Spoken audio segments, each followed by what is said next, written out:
Angel. How did that work out for you? Joyce. Mr. Richards had no finance issues for someone to shoot him. Angel.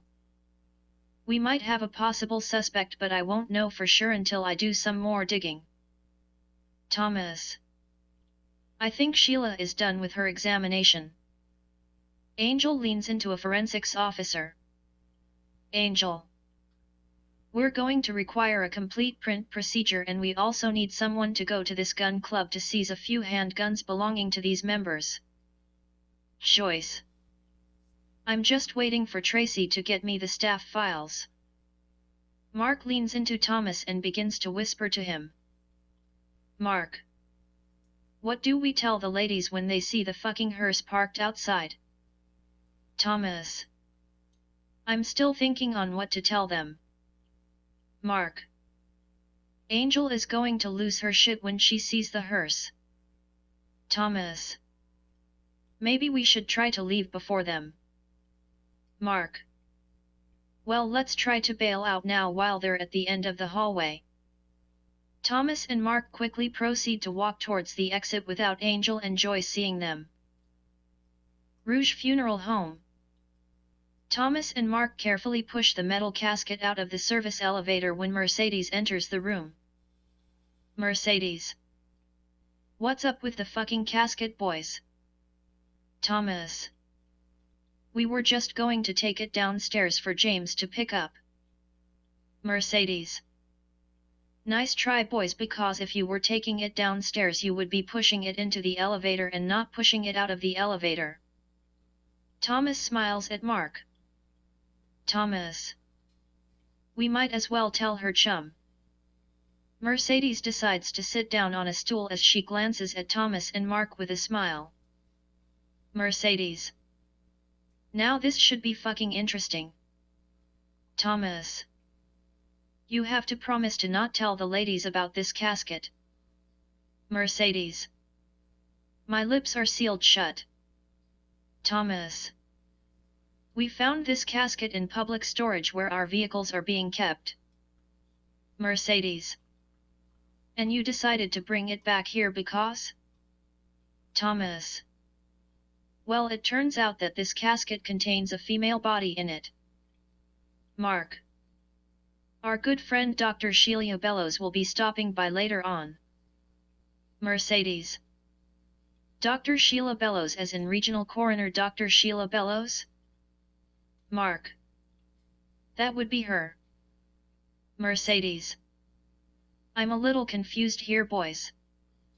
Thomas. We would have had to provide a lot of explaining. Mark. So we decided for Dr. Bellows to come here to examine the body. Mercedes. Do we have any idea on who our mystery body is? Thomas. All we know right now is our body is a female. Mercedes. Do you mind if I take a peek at our mystery body? Thomas. Knock yourself out. Mercedes opens the lid and suddenly goes numb when she looks at the female body. Mark. You all right there, Mercedes? Mercedes. I know this fucking person. Thomas. Shut the fucking front door. Where do you know her from? Mercedes. This is Tabitha Miller, who was fired by the Dragon Lady. Mark. You don't think that the Dragon Lady is responsible for Tabitha laying in this casket? Mercedes. I fucking knew that something was very wrong when I could not get a hold of Tabitha yesterday. Thomas directs his attention to a text message from Angel. Thomas. Shit. I forgot about Angel and Joyce going to the Richards to interview the family. Mark. You all right with this casket being here, Mercedes? Mercedes. Yes, go ahead, I'll be fine staying with Tabitha. Thomas. I'll text Dr. Bellows that you're here to meet her. Thomas and Mark quickly leave the embalming room while Mercedes sits beside the casket. Mercedes. Dragon Lady had no right to kill you whatsoever, Tabitha. Dragon Lady needs to pay for this. Mercedes takes out a 38 special from a drawer as she begins to load the chamber. Mercedes. Your fucking days are numbered, bitch. Richard's family residence. Angel and Joyce exit their unmarked vehicle to observe a young man washing a Lamborghini. Angel. Excuse me, sir. Detectives Cross and Graves from Toronto Police Services. The young man turns off the water hose as he glances at Angel and Joyce. Young man. What can I do for you two lovely detectives? Angel. We would like to talk to a Mr. Philip Richards.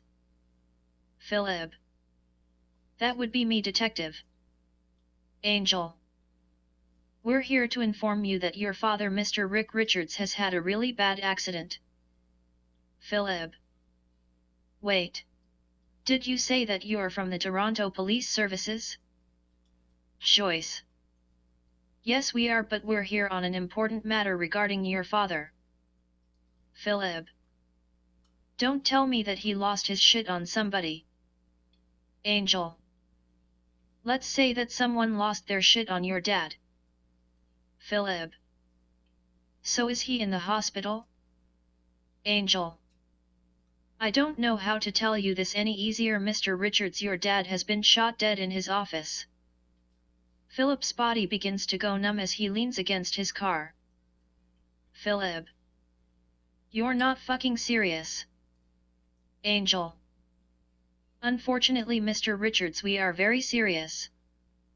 Philip glances down the driveway to observe the family limo slowly driving up to them. Philip. That would be my sister Patricia, who is going to fucking lose her shit. Angel. We'll give you some time to inform Patricia.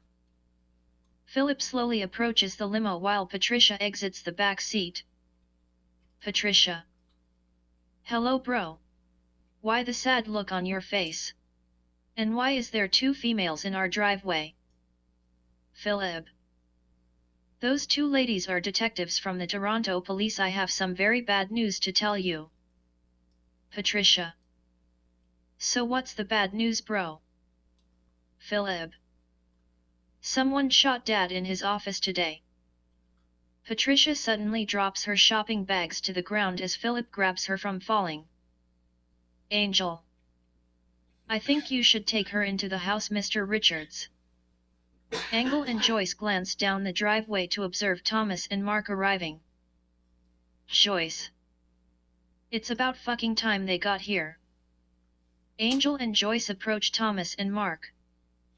Angel. What's the big fucking idea with leaving the crime scene ahead of us today? Thomas. An emergency situation came up that we had to deal with. Mark. I'm going to assume that the two children already know about their father's incident. Angel. Not really. They're both excited about their shopping deals. Joyce. You two clowns have been acting fucking weird today. Angel. We're going to have a chat when we get back to the funeral home. The four detectives proceed to make their way up to the house to join the family. Richard's residence living room. The four detectives enter the house to find Patricia and Philip sitting on the couch consoling each other. Angel. We are deeply sorry for your loss. Joyce. We just need to ask you a few questions. Patricia. Why would someone shoot my father? Angel. Unfortunately, we have no possible suspect at this time. Philip. I'll bet you it was Dad's sleazy ass fucking girlfriend who killed Dad for dumping her. Angel. Does this former girlfriend have a name?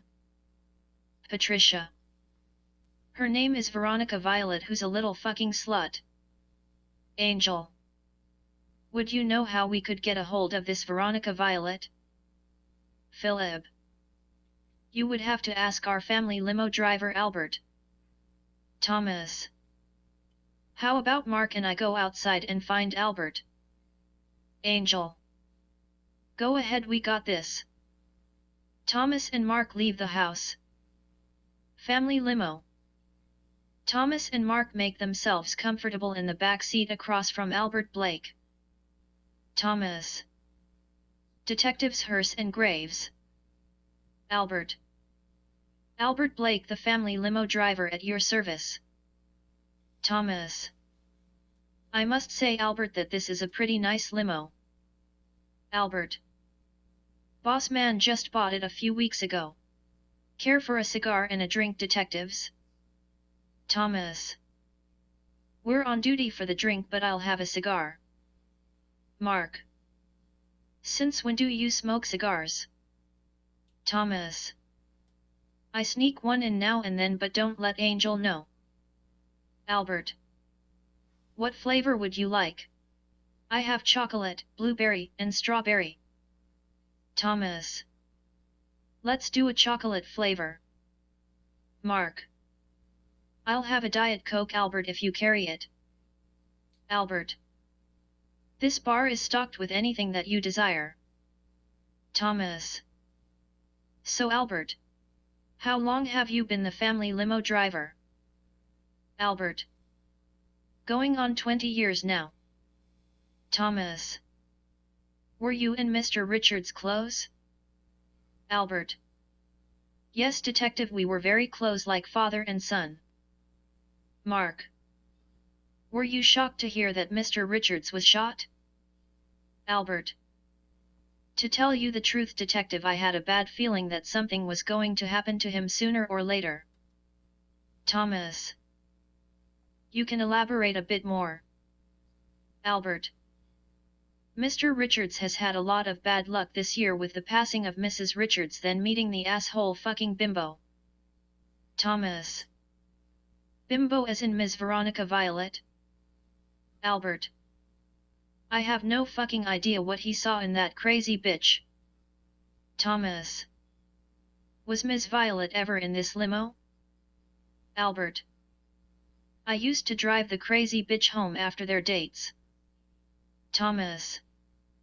Would you give us her address so we can contact her? Albert. Here's one of her business cards with all of her information. Thomas and Mark review the business card information. Mark. Veronica Violet's extreme sex toys and clothing. Thomas. Do you think that Ms. Violet would be capable of shooting someone? Albert. I highly doubt that, detective. She wouldn't know how to load a gun if you gave the fucking bimbo written directions. Thomas. This is a good tasting cigar you have here, Albert. Albert. Are you sure about having one of my cigars, Detective Graves? Mark. No thank you, sir, but thank you for offering. Thomas. So Albert, does anyone in the house own a Magnum 22 handgun? Albert. As far as I know, detective. The only ones who own one is Philip, Mr. Richards, myself, and I do believe Patricia owns one. Thomas. How many of you secure your guns at the private gun club? Albert. Everyone except Mr. Richards, who secured his in his bedroom safe. Mark. Who would have the combination to the safe? Albert.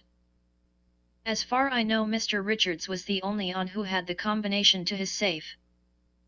Mark. I guess we'll have to bring in our department locksmith to crack the safe open for us. Thomas. How did Patricia and Philip get along with Mr. Richards? Albert. Philip and his father were very close until his father found out that Philip was gay. Mark. I guess Mr. Richards had a hard time accepting Philip as being part of the gay community. Albert. Mr. Richards was not very fond of the gay community. Thomas. What about Patricia's relationship with her father?